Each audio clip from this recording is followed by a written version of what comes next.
اس کے بارے میں جاننا چاہیے کہ اس کے لغوی معنی ہے کسی خوف سے محفوظ ہو جانا، اور انسان کے خیر و عافیت سے ہمکنار ہونے کو امن کہتے ہیں۔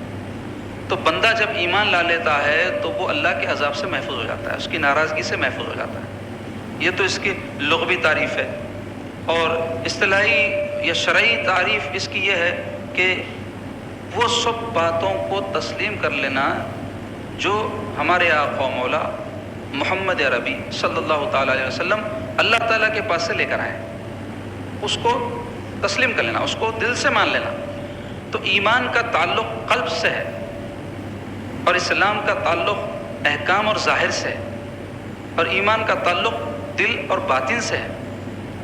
تو ایمان جو ہے اصل ہے دین میں، عقائد جتنے بھی اس کا تعلق ایمانیات سے، اللہ تعالیٰ کو ایک ماننا، رسول کریم صلی اللہ علیہ وسلم کو اللہ کے نبی اور رسول ماننا، اس کے علاوہ ایمان مجمل اور ایمان مفصل میں جو باتیں بیان کی گئی ہیں، آمنت باللہ کما ہوا باسمائہ و صفاتہ وقبلت جمیع احکامہ، یہ ایمان مجمل ہے۔ اور ایمان مفصل کیا ہے؟ آمنت باللہ و ملائکتہ و کتبہ و رسلہ والیوم الآخر والقدر خیرہ و شرہ من اللہ تعالی والبعث بعد الموت۔ تو یہ 6 باتیں اس کے اندر، ان سب کو دل سے ماننا، اللہ تعالیٰ کو، فرشتوں کو، اللہ کی طرف سے بھیجی ہوئی کتابوں اور رسولوں کو، تقدیر کے اچھا اور برا اللہ تعالیٰ کی طرف سے ہونے کو، اور آخرت کے اوپر ایمان لانا، یہ سب جو 6 چیزیں ہیں، اس کو جاننا ایمان نہیں ہے، دل سے ماننا ایمان ہے۔ پھر اس میں مزید تشریح علماء نے یہ کی ہے کہ اگر کوئی شخص جو ہے ایمان کے بارے میں دل میں جو ہے یقین رکھے اور زبان سے جو اس کا اظہار نہ کرے، تو اس کا معاملہ اللہ تعالیٰ کے ساتھ ہے، اللہ تعالیٰ جو چاہے اس کے لیے فیصلہ فرمائے۔ کیونکہ اگر کوئی شخص دل میں ایمان رکھتا ہے لیکن جب تک وہ زبان سے کلمہ شہادت نہیں پڑھے گا، ہم کو کیسا معلوم ہوگا کہ وہ ایمان والا ہے؟ اور کئی ایسے ہوتے ہیں جو زبان سے تو کلمہ پڑھتے ہیں لیکن دل میں ایمان نہیں ہوتا، تو ایسے لوگوں کو تو منافق کہتے ہیں۔ تو ایمان ایک قلبی جو ہے کیفیت کا نام ہے، اور یقین کا نام ہے جو مومن کے دل میں ہوتی ہے۔ تو دین میں اصل کیا ہے؟ ایمان ہی ہے۔ تو کتاب الایمان میں بہت ساری احادیث ہیں، اس میں جو پہلی حدیث شریف ہے وہ بڑی تفصیلی حدیث شریف ہے، اس کا عربی جو متن ہے وہ اور ترجمہ دونوں پڑھوں گا تو وقت بہت زیادہ ہو جائے گا، اس لیے آج ہم جو ہے انشاءاللہ اس حدیث شریف کا اردو ترجمہ پڑھیں گے اور پھر اس کی شرح کریں گے۔ اس کی شرح بھی پوری آج مکمل نہیں ہوگی، اس کا ایک حصہ ہم لے کر انشاءاللہ تعالی اس کی شرح آپ کے سامنے بیان کریں گے۔ تو حدیث شریف میں پڑھنے جا رہا ہوں، اس کا ترجمہ آپ کے سامنے۔ حضرت عمر بن خطاب رضی اللہ تعالیٰ عنہ سے روایت ہے، فرماتے ہیں ایک دن ہم لوگ حضور علیہ الصلوۃ والسلام کی خدمت اقدس میں حاضر تھے کہ ایک شخص ہم پر نمودار ہوا جس کے کپڑے نہایت سفید اور بال سخت سیاہ تھے، اس پر سفر کا کوئی اثر دکھائی نہیں دیتا تھا اور نہ ہم میں سے کوئی اسے پہچانتا تھا، یہاں تک کہ وہ شخص حضور نبی اکرم صلی اللہ تعالیٰ علیہ وآلہ وسلم کے سامنے اس طرح آ کر بیٹھ گیا کہ اس نے اپنے دونوں زانوؤں آپ کے زانوؤں سے ملا دیے اور اپنے دونوں ہاتھ اپنی زانوؤں پر رکھ دیے اور عرض کیا، یا محمد صلی اللہ علیہ وسلم مجھے اسلام کے بارے میں خبر دیجیے۔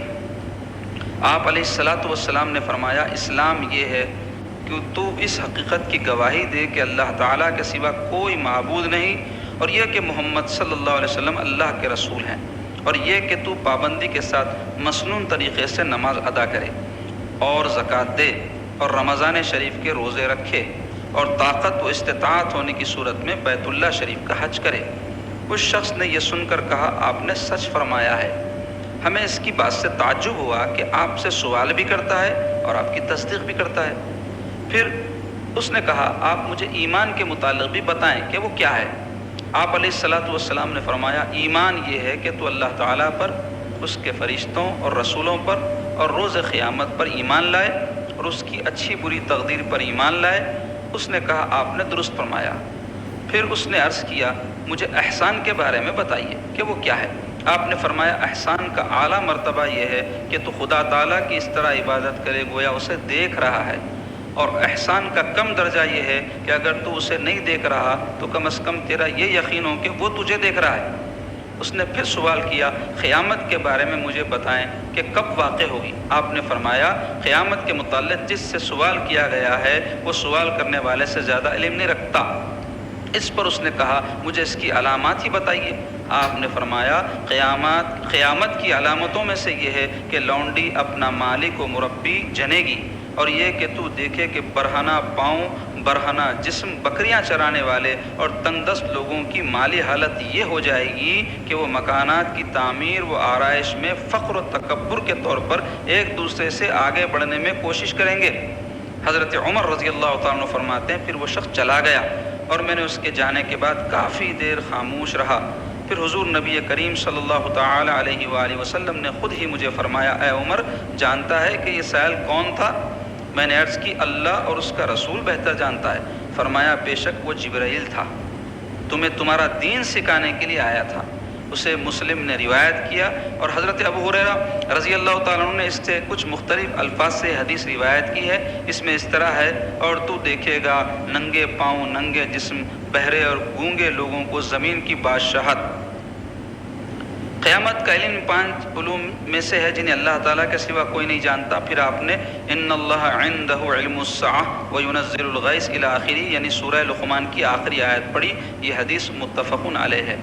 متفق علیہ ایسی حدیث شریف کو کہتے ہیں جو بخاری شریف اور مسلم شریف دونوں حدیث پاک کی معتبر کتابوں میں موجود ہے۔ تو یہ بڑی طویل حدیث شریف ہے، لیکن آپ یہ سمجھ لیں کہ یہ پورے دین کا خلاصہ ہے۔ بلکہ دین کیا ہے واضح طور پہ اس حدیث پاک میں اللہ کے حبیب صلی اللہ علیہ وسلم نے ارشاد فرمایا کہ بے شک وہ جبرائیل تھے جو سائل تھے، پوچھنے والے سوال کرنے والے، وہ جبرائیل تھے اور تمہیں تمہارا دین سکھانے کے لیے آئے تھے۔ تو معلوم ہوا کہ یہ حدیث شریف میں دین کیا ہے بتا دیا گیا ہے۔ تو اس حدیث شریف میں آپ اس حدیث کو حدیث جبرائیل بھی کہتے ہیں، حدیث احسان بھی کہتے ہیں، کیونکہ اس میں جبرائیل علیہ السلام کا حاضر ہونا بیان کیا گیا، اس لیے حدیث جبرائیل سے مشہور ہے۔ اور اس میں احسان کی تعریف پوچھی گئی ہے۔ تو احسان کیا ہے انشاءاللہ شرح جب ہوگی تو وہ اس کا ذکر آ جائے گا آپ کے سامنے، وہ بیان ہو جائے گی بات۔ تو اس حدیث شریف میں آپ دیکھیں کہ 4 جو ہے سوالات حضور علیہ الصلوۃ والسلام سے حضرت جبرائیل علیہ الصلوۃ والسلام نے کیے۔ پہلا سوال اسلام کے بارے میں ہے، دوسرا سوال ایمان کے بارے میں، تیسرا سوال احسان کے بارے میں، چوتھا سوال قیامت کے بارے میں۔ تو آج ہم انشاءاللہ تعالیٰ جو پہلا سوال ہے اس بارے میں کچھ آپ کے سامنے شرح کریں گے۔ تو اس حدیث شریف میں آپ دیکھیں اس کے راوی حضرت سیدنا فاروق اعظم عمر بن خطاب رضی اللہ عنہ ہیں، جو جلیل القدر صحابی اور جن کے بارے میں سرکار پاک صلی اللہ علیہ وسلم ارشاد فرمائے کہ اے عمر تم جس راستے سے گزرو شیطان اپنا راستہ بدل دے۔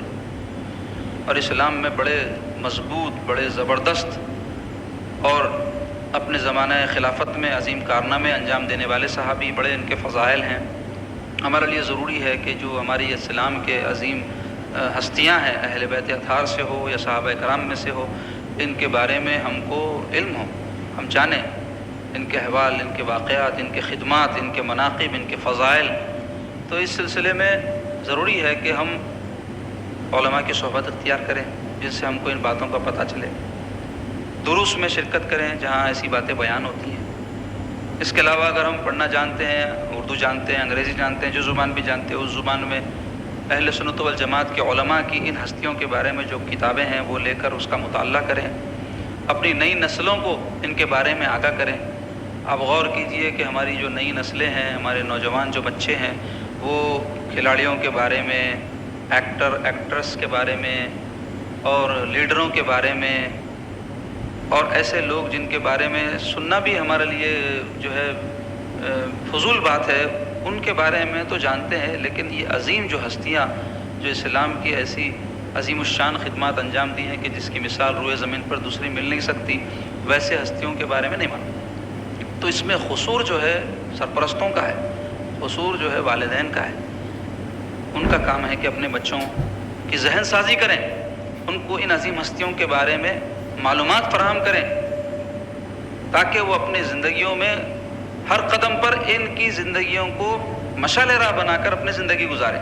تو اس سے ان کی دنیا بھی کامیاب ہوگی، آخرت بھی کامیاب ہوگی۔ آج مادیت پرستی اور حب دنیا کے فساد کی وجہ سے مسلمان جو نوجوان نسل ہے وہ تباہی اور بربادی کی طرف جا رہی ہے، ان کا کردار، ان کا اخلاق گرتا جا رہا ہے، اپنی جو نہج ہے اسلام کی اس کو وہ کھو بیٹھے ہیں، اور مادیت پرستی کا ایک ایسا طوفان اٹھا ہے کہ ہر کوئی اس کے چکر میں پڑ کے اپنی دنیا بھی برباد کر رہا ہے، اپنی آخرت بھی برباد کر رہا ہے، جبکہ یہ جو ہستیاں تھے یہ جو ہے رخ بدل دیے تھے ساری دنیا کا، ایسا انقلاب دنیا میں پیدا کیے ہیں۔ آپ اٹھا کر سیرت پڑھیں، ان مقدس ہستیوں کے احوال پڑھیں، تاریخ پڑھیں، آپ کو پتہ چلے گا کہ کیسی عظیم جو ہے ہستیاں تھیں اور کیسے عظیم ان کے کارنامے تھے جو انہوں نے جو ہے چھوڑے ہیں اپنی دنیا میں۔ تو ضرورت اس بات کی ہے کہ ان لوگوں کے بارے میں ہم کو واقفیت ہو۔ تو بہرحال سیدنا عمر بن خطاب رضی اللہ عنہ راوی اس حدیث کے، وہ فرماتے ہیں کہ ایک دن ہم لوگ حضور علیہ الصلوۃ والسلام کی خدمت میں بیٹھے تھے، جیسا کہ صحابہ اکرام کا معمول تھا، تو ایک شخص اچانک نمودار ہوئے، اس کو حدیث شریف میں اذ طلع علینا رجل آیا ہے، اس جاء رجل نہیں آیا کہ وہ آئے نہیں کہا، تو جب کوئی آتا ہے تو ہم کو آتا ہوا نظر آتا ہے، تو جب کوئی اچانک نمودار ہوتا ہے تو وہ آتا ہوا نظر نہیں آتا اور ہمارے سامنے ظاہر ہو جاتا ہے۔ تو چونکہ وہ جبرائیل تھے اس لیے اللہ کے فرشتے ہونے کی وجہ سے اچانک نمودار ہو گئے، اور پھر ان کی حالت یہ تھی کہ جس کے کپڑے نہایت سفید تھے اور بال سخت سیاہ تھے۔ اب یہ کپڑے سفید تھے اور بال سخت سیاہ تھے، اس لیے بیان کیا حضرت سیدنا عمر رضی اللہ عنہ کہ وہ سفر کر کے نہیں آئے تھے، کیونکہ اس زمانے میں اگر کوئی آدمی سفر کر کے آتا تو سفر کی وجہ سے اس سنگلاخ یا ریتیلی سرزمین سے گزر کے جب آتا تو دھول سے، مٹی سے اس کے کپڑے اور اس کا سارا جسم جو ہے انمٹ ہو جاتا ہے، اس میں ڈوب جاتا۔ تو یہ سفر کر کے نہیں آئے تھے، اچانک آ گئے، اور پھر آگے اس کی وضاحت بھی آ گئی، اس پر سفر کا کوئی اثر دکھائی نہیں دیتا تھا، یعنی کپڑے بالکل صاف، بال بالکل جمے ہوئے اور سیاہ، اور نہ ہم میں سے کوئی اسے پہچانتا تھا۔ بھائی جب مسافر نہیں ہے تو پھر مقامی آدمی ہونا چاہیے، کیونکہ سفر کر کے آتے تو بال جو ہے بکھر جاتے اور کپڑے جو ہے دھول میں لت پت ہو جاتے، تو ایسی کیفیت تو نہیں ہے، تو پھر اس کے باوجود اجنبی ہے، یعنی وہی وہاں کے مقامی آدمی نہیں ہیں، آپ فرماتے ہیں ہمیں کوئی بھی نہیں پہچانتا تھا ان کو، فرما رہے ہیں یہاں تک کہ وہ شخص حضور نبی اکرم صلی اللہ علیہ وسلم کے سامنے اس طرح آ کر بیٹھ گئے جیسے اس نے، یعنی انہوں نے اپنے دونوں زانوں آپ کے زانوں سے ملا دیے، اپنے دونوں جو گھٹنوں کے حصے تھے وہ حضور صلی اللہ علیہ وسلم کے گھٹنے مبارک کے سامنے رکھ دیے، ملا دیے سے مراد ہے بالکل سامنے قریب رکھ دیے۔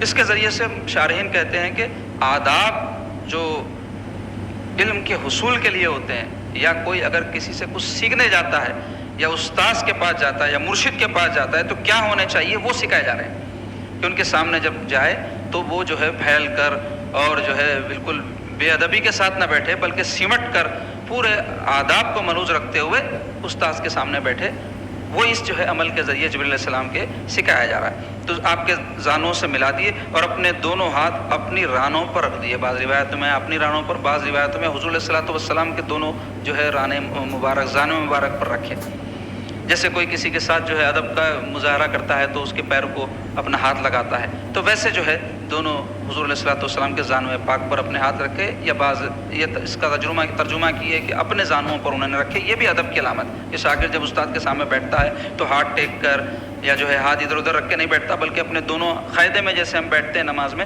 ویسی حالت کے ساتھ بیٹھتا ہے، اور عرض کیا، کیا عرض کیا، یا محمد صلی اللہ علیہ وسلم مجھے اسلام کے بارے میں خبر دیجیے، وقال یا محمد اخبرنی عن الاسلام، اسلام کے بارے میں بتائیے اسلام کیا ہے۔ تو حضور صلی اللہ علیہ وسلم اسلام کی اب تشریح فرمائے، کیا فرمایا آقا علیہ الصلوۃ والسلام؟ آپ نے فرمایا اسلام یہ ہے کہ تو اس حقیقت کی گواہی دے کہ اللہ تعالیٰ کے سوا کوئی معبود نہیں۔ کیا فرمایا؟ قال ان تشہد ان لا الہ الا اللہ وان محمد رسول اللہ صلی اللہ علیہ وسلم، گواہی۔ تو اسلام کی تعریف کیا ہے؟ اسلام کے لغوی معنی ڈکشنری میں جو میننگ اس کے آپ کو معلوم ہوں گے وہ یہ ہے کہ گردن جھکا دینا، فرما برداری کرنا، سرنڈر ہو جانا، اب جو حکم ہے اس کی تعمیل کرنا، بس اس کو اسلام کہتے ہیں۔ اور اسلام کا تعلق ظاہر سے اور احکام سے، کیونکہ اسلام کے ارکان کیا بیان ہوئے ہیں؟ اسلام کے ارکان وہ ہے نماز پڑھنا، جیسا آگے آ رہا ہے اس حدیث شریف میں بھی، روزہ رکھنا، زکوٰۃ دینا، حج کرنا، تو 5 جو اسلام کے ارکان، اس میں ایک قول ہے، وہ کیا ہے؟ گواہی ہے اللہ تعالیٰ کی وحدانیت کی اور رسول پاک علیہ الصلوۃ والسلام کی رسالت۔ جب وہ لا الہ الا اللہ محمد رسول اللہ کا اقرار کر لیتا ہے تو اس کے اوپر 4 چیزیں لازم ہو جاتی ہیں. اس میں ایک ہے نماز جو ہے 5 وقتہ ادا کرنا، ماہ رمضان کے روزے رکھنا، صاحب مال ہو تو زکوٰۃ دینا اور حج کرنا. تو یہ سب چیزوں کا تعلق اعمال سے ہے، اس لیے اس کو اسلام فرمایا سرکار نے. تو شارحین حدیث اور علماء کہتے ہیں کہ اسلام کا تعلق ظاہر سے ہے.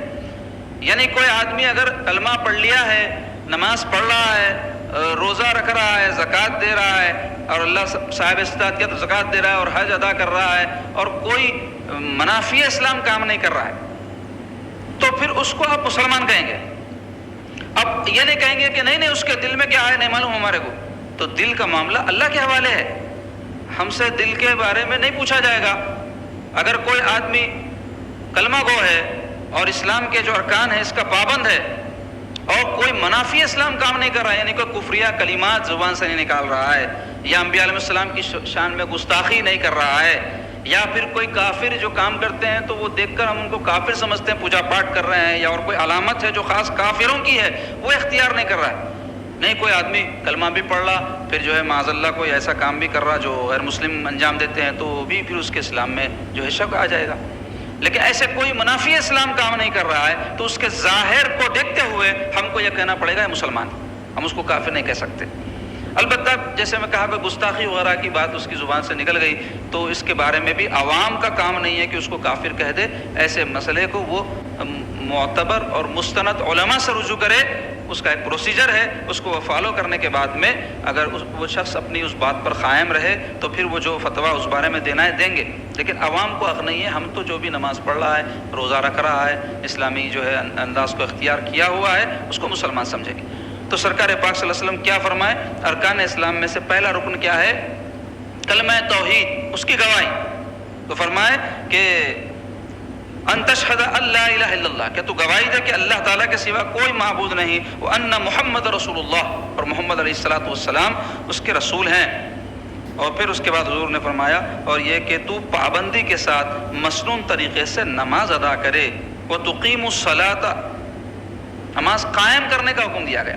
تو نماز کا قیام کیا ہے؟ تو اس بارے میں علماء کے مختلف اقوال ہے. بعض کہتے ہیں کہ فرائض، واجبات، مسنونات اور مستحبات جو نماز میں ہے اس کی رعایت کے ساتھ نماز ادا کرنا. آپ کو معلوم ہونا چاہیے پہلے تو سب سے اہم چیز طہارت ہے، اچھی طرح پاکیزگی اختیار کرے. پھر نماز کے جو شرائط ہے اس کو جو ہے ملحوظ رکھے، نماز کے جو ارکان یا فرائض کہتے ہیں اس کو ملحوظ رکھے. پھر نماز کے اندر سنتیں ہیں اس کو ملحوظ رکھے. نماز کے اندر جو مستحب اعمال ہیں اس کو ملحوظ رکھ کر نماز اطمینان سے پڑھے. بعض کہتے ہیں خشوع اور خضوع، یعنی پورے قلبی لگاؤ کے ساتھ کس کے حضور میں کھڑا ہوں، اس احساس کے ساتھ حضور قلب کے ساتھ نماز ادا کرے. یہ نماز کا قیام. اور بہت ساری اس بارے میں باتیں آئیں، لیکن نماز کو قائم کرنے کا حکم دے رہے ہیں آقا علیہ الصلوۃ والسلام کا. نماز کو قائم کرو. تو نماز قائم کیسا ہوتی ہے؟ اس کے جو احکام ہے اس کی رعایت کے ساتھ. تو احکام کیا ہے اس کے؟ جب تک آپ جانیں گے نہیں آپ اس پر عمل نہیں کر سکتے. اس لیے طہارت کے مسائل، نماز کے مسائل کہ نماز میں فرائض کیا ہیں، شرائط کیا ہیں، واجبات کیا ہیں، مسنونات کیا ہے، مستحبات کیا ہے، یہ جاننا اور سیکھنا فرض ہے ہر مسلمان کے اوپر تاکہ نماز قائم کر سکے.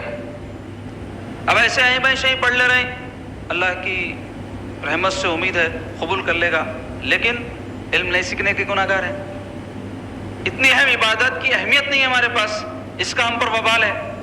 اللہ کی عبادت ہے، اس کے حضور میں کھڑے ہو رہے ہیں تو ہم کو پتہ ہونا چاہیے. آپ کوئی جو ہے انسٹیٹیوٹ میں جاتے ہیں، کوئی دفتر میں جاتے ہیں، کوئی ادارے میں جاتے ہیں تو وہاں کے جو اصول اور قاعدے ہیں اس کی رعایت کرتے ہیں، آپ اس کا لحاظ رکھ کے جاتے ہیں، آپ نہیں تو کٹ آؤٹ کر دیتے. اب جیسا آپ دیکھو یہ وبا جو ہے پھیلنے کی وجہ سے حکومت کچھ قاعدے بنا دی، کیا لوگ ایک جگہ جمع نہیں ہونا، تو رعایت کرنا پڑتا آپ کو، نہیں تو قانونی طور پہ آپ پہ کارروائی ہوتی. ایسے ہی ماسک لگا کے رہو، بلکہ قانون بنا دیے تو آپ اگر لحاظ نہیں کرے اور کوئی دفتر میں چلے جاؤ آپ کو ہکال دے رہے ہیں، بول رہے ہیں جاؤ ماسک لگا کے آؤ. تو جب ہم اپنے دنیا کے لیے اپنی صحت کی خاطر اصول اور ضابطوں کا لحاظ رکھتے ہیں تو اپنے رب کے حضور میں جب حاضر ہونے تو کیسی ہماری کیفیت ہونی چاہیے، کیسے اس کا اہتمام ہونا چاہیے. اس کے بعد آقا علیہ الصلوۃ والسلام فرمائے وَتُؤْتِ الزَّكَاةَ، کہ تو زکوٰۃ ادا کرے. زکوٰۃ صاحب مال پر فرض ہے. صاحب نصاب مال کی ایک مقررہ مقدار اللہ تبارک و تعالیٰ اس کے رسول نے مقرر کر دی کہ اگر کسی کے پاس ہے اس پر سال گزر جائے اور کوئی قرض نہ ہو تو وہ صاحب نصاب ہے اور اس کو 2.5% 40واں حصہ اپنے مال میں سے غریبوں کو دے دینا چاہیے۔ پھر اس میں بھی حکم دیا گیا کہ ترجیح اپنے رشتہ داروں کو دی جائے اور جس کو مال دیا جائے اس پر احسان نہ جتایا جائے اور اس کے ساتھ جو ہے اس کے ساتھ بدتمیزی کا معاملہ نہ کیا جائے، اس کو ایذا نہ پہنچایا جائے۔ سارے اصول ضابطے قرآن میں حدیث میں آئے ہیں، تو اس کو جو ہے جاننا چاہیے ایک صاحب نصاب کو کہ زکوٰۃ کتنی جو ہے رقم پر نکلتی ہے اور صاحب نصاب کب بنتا ہے آدمی، کتنی زکوٰۃ دینا ہے، پھر کس کس مد میں دینا ہے، کس کو دینا، ترجیح کس کو دینی چاہیے، سب سیکھنا چاہیے۔ اور پھر سرکار پاک صلی اللہ علیہ وسلم فرمائے وَتَصُومَ رمضان، اور رمضان کے روزے رکھے۔ یہ اسلام ہے، مسلمان ہونے کے لیے ضروری ہے۔ کتنے لوگ ایسے تھے جو پچھلے سال رمضان شریف یا جو گزشتہ رمضان شریف گزرے جتنے بھی، اس میں کئی لوگ روزے چھوڑ دیتے تھے، بولے تو ارے بھائی کاروبار ہے، بولے تو بھائی دھوپ بہت ہے، بولے تو بھائی یہ مصیبت ہے۔ اب کے سال تو میرے بھائی سب بند تھے گھروں میں، اکثریت بلکہ 95% کہوں تو غلط نہ ہوگا، اپنے گھروں میں تھے، تو بہت سارے لوگ روزے چھوڑ دیے، نہ ان کو کوئی کام تھا نہ کوئی عذر تھا شرعی۔ حالانکہ یہ جو لوگ عذر کرتے ہیں کہ ہم کام کرتے ہیں، ہم راتوں میں جاگتے، رمضان میں بہت محنت کرنا پڑتا، دھوپ ہوتا ہے، یہ عذر شرعی ہے ہی نہیں۔ اگر ان بنیادوں پہ کہ روزے چھوڑ رہا ہے تو بہت بڑا گناہ گار ہے وہ، اور ساری عمر بھی روزہ رکھے وہ تو وہ ایک روزہ جو اس نے چھوڑا ہے رمضان کا، اس کا بدل نہیں ہو سکتا، حدیث شریف میں آیا۔ تو خیر ماہ رمضان تو گزر گئے، پھر اب آئندہ سال آئیں گے، لیکن ماہ رمضان کے روزے فرض ہیں۔ وہ تصوم رمضان، مسلمان ہونے کے لیے ضروری ہے کہ ایک مسلمان ماہ رمضان میں روزے رکھے۔ پھر سرکار پاک صلی اللہ علیہ وسلم فرمائے وَتَحُجَّ الْبَيْتِ، اور حج کرے بیت اللہ کا، اللہ کے گھر کا۔ یہ بھی صاحب استطاعت پر ہے، اور استطاعت کیا ہے؟ من استطاع الیہ سبیلا، کہ وہاں تک پہنچنے کہ اس کے پاس جو ہے رقم ہو اور سواری خرچ ہو اور اپنا جو خرچ وہاں جا کر آنے تک ہوتا ہے وہ ہو، اور پھر جو یہاں اس کے حقوق ہیں، بیوی ہے، بچے ہیں، ماں باپ ہے، ان کو پالتا تھا، اس کے ذمہ تھا ان کی پرورش کرنا، تو وہ ان کا خرچہ بھی ہو، تو وہ صاحب استطاعت ہوگا اور راستہ پورا من ہو۔ اب جیسے اس سال جو ہے حالات عجیب ہیں، نہیں معلوم کہ کیا جو ہے فیصلہ ہوتا، لیکن اگر ایسے حالات چلتے رہیں اس کے حج کے مہینے تک، تو ایسی صورت میں جانے کا جو ہے راستہ مشکل ہو گیا، حالات مشکل ہو گئے، تو کوئی حج اگر صاحب استطاعت ہوتے ہوئے، مال رکھتے ہوئے بھی چھوڑ دے تو گناہ گر نہیں ہوگا۔ لیکن ایسے حالات نہیں ہیں، نارمل حالات ہیں، پیسے بھی رکھ کے بیٹھا ہوا ہے، جائیں گے دیکھیں گے، گھراں ہیں بیچ کے نہیں جا رہا، تو وہ شخص گناہ گار ہو جاتا۔ سونا رکھا ہوا ہے، عورتیں اپنے پاس رکھ لیے، بیچ رہے ہیں، بیچ کے نہیں جا رہے ہیں حج کو، تو گناہ گار ہو جائیں گے۔ تو بہرحال کسی کے پاس اگر پیسے ہے، مال ہے، جائیدادیں ہیں، تو اس کو چاہیے وہ علماء سے رجوع ہو کر شرعی رہنمائی حاصل کرے کہ میرے پاس یہ ہے، شرعی طور پہ مجھ پر مالی کیا ذمہ داریاں عائد ہوتی ہیں، میرے کو زکوٰۃ جو ہے کتنی دینا ہے، میں دینا چاہیے نہیں دینا چاہیے، اتنی رقم ہے میرے پاس، ایسے ہی میرے پاس یہ جائیدادیں ہیں، اتنا سونا ہے، کیا حج میرے کو کرنا ضروری ہے، کیا معلوم کرنا۔ کئی ایسے معلوم نہیں کرتے، اس واسطے کہ جان کے پیچھے پڑ جائیں گے آفت، معلوم کرتے ہی معلوم ہو جائیں گا یہ کرنا ہے بولے تو اور خرچہ ہو جاتا۔ بخیل ہیں ایسے لوگ۔ اللہ تعالیٰ اگر مال و دولت کی نعمت سے ان کو سرفراز کیا ہے تو اس کا حق یہ ہے کہ جیسے اس نے حکم دیا ہے اس طرح اس مال کے ساتھ معاملہ کرے، اگر نہیں کرے گا تو مال کی برکت بھی چلی جائے گی اور آخرت میں عذاب بھی ہوگا۔ تو اس میں اسلام کے متعلق سرکار پاک علیہ الصلوۃ والسلام ارشاد فرمائے اس سوال پر جو جبرائیل علیہ السلام نے کیا تھا کہ یا رسول اللہ اخبرنی عن الاسلام، کے اسلام کے بارے میں مجھے بتائیے، تو سرکار کیا ہے ارکان اسلام ان کو بتائے۔ یہ کیوں بتائے سرکار؟ اس لیے تاکہ صحابہ اکرام کو اسلام کیا ہے معلوم ہو جائے۔ تو جبرائیل علیہ السلام کا آنا کس لیے تھا؟ دین سکھانا۔ تو دین میں 4 چیزیں آگے جو بیان ہو رہی ہیں، اس میں سے ایک کیا ہے؟ اسلام۔ اسلام کی تعریف کیا ہے؟ فرما برداری، گردن جھکا دینا، اپنی مرضی نہیں، اللہ اس کے رسول کی مرضی، اس کو اسلام کہتے ہیں۔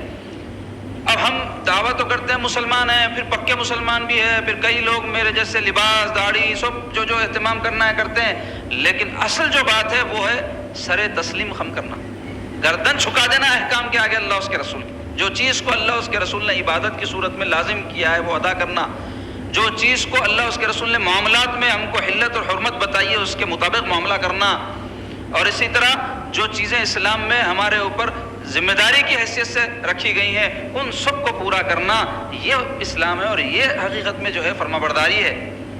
تو اس میں فیل ہے بہت سے لوگ، کیا صرف ٹوپی پہن لینا، داڑھی رکھ لینا، مسلمانوں کا لباس پہن لینا یا اچھی اچھی گفتگو کر لینا اسلام ہے؟ نہیں، فرما برداری، اللہ اس کے رسول کے حکم کے آگے سر جھکا دے بس، چاہے دل مانے یا نہ مانے، دل کا ماننا تو ایمان ہے، لیکن دل نہ بھی مانے تو چونکہ خدا اس کے رسول کا حکم ہے گردن جھکانا یہ اسلام، تو کم سے کم مسلمان تو بن جائے، پکے مسلمان نہ صحیح اللہ جو ہے بنا دے وہ بھی، لیکن اگر کوئی ایسا جذبہ رکھے گا تو ضرور اللہ تعالیٰ اس بات کی بھی اس کو توفیق بخش دے گا کہ وہ اپنے جو ہے اسلام میں جو ہے کمال کو پہنچ جائے گا۔